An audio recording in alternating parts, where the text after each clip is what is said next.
Okay, so I got my angle iron cut here. I can grab it. Yeah, I'm gonna have 1/2-inch pieces there.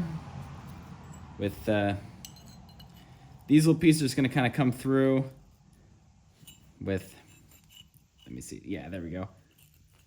That kind of held on. This is gonna fill in the gap here because, you know what, now that I think about it, this design isn't gonna work. Let me, oh yeah, now I know what I'm doing. That rang. Sorry, it's been a long morning. This piece will be welded in here because what I'm going to be using to slide in through here is just a little bit thinner, and that'll kind of make up the difference, so that way everything actually slides like it's supposed to. So you have this. It's kind of hard to do, just I have it all clamped in a vise. But yeah, that'll just kind of welded together like that. That'll be ground down, obviously. So that way I have a nice track for the steel. Okay, so with the kind of the main sides made, I'm just gonna make the spacers between. Just again, leftover angle iron. I'm gonna cut these to 2 inches, which should give me like a 2-inch space for the, I guess, whatever I'm working on. So yeah, just gonna get these trimmed up real quick.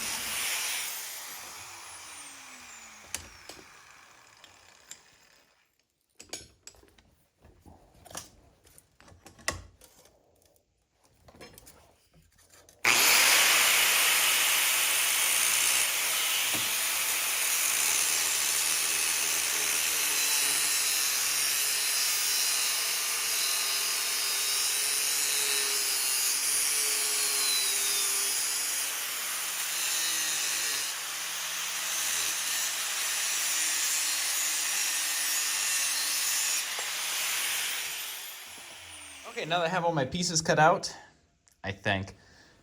I also have this piece. This actually is going to be my main.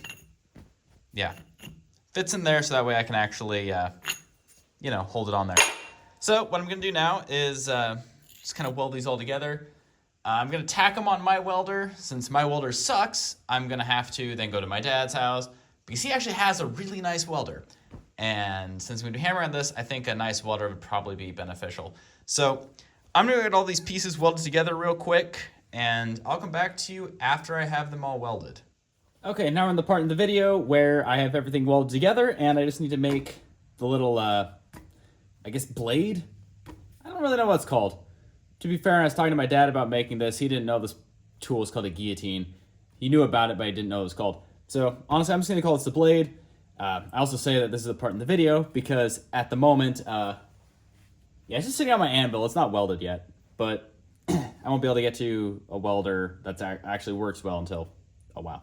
Anyway, I'm gonna stop rambling. I'm gonna cut this to 2 1/4 inches. I think is the measurement I needed. I mean, I figured I could trim it down a little bit here and there if I need to, but I've already flattened this piece out. Once it's flattened out, I'm gonna have to heat treat and temper it, so that way it lasts. We have to figure out what to temper it to, because I don't think I want to temper it as heavy as it would a knife.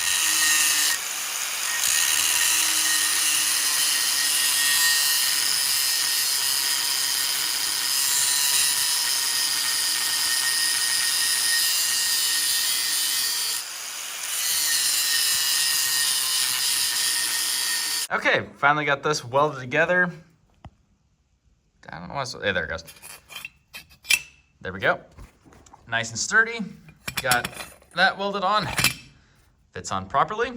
Not gonna lie, I set this here last night when I got home, and we went to grab it this morning. I was thinking, oh, I'll just grab it and pick it up. I'm like, why is it just moving straight up? I'm like, oh yeah, it's because it's actually in the anvil. But last piece I have to do is just heat treat these. Actually, the modify a little bit because I welded a little bit incorrectly there. But anyway, now it slides straight down. So Only thing I have to do is heat treat those real quick, so that way I can not ruin them as fast. And from there, I'll have a nice little guillotine.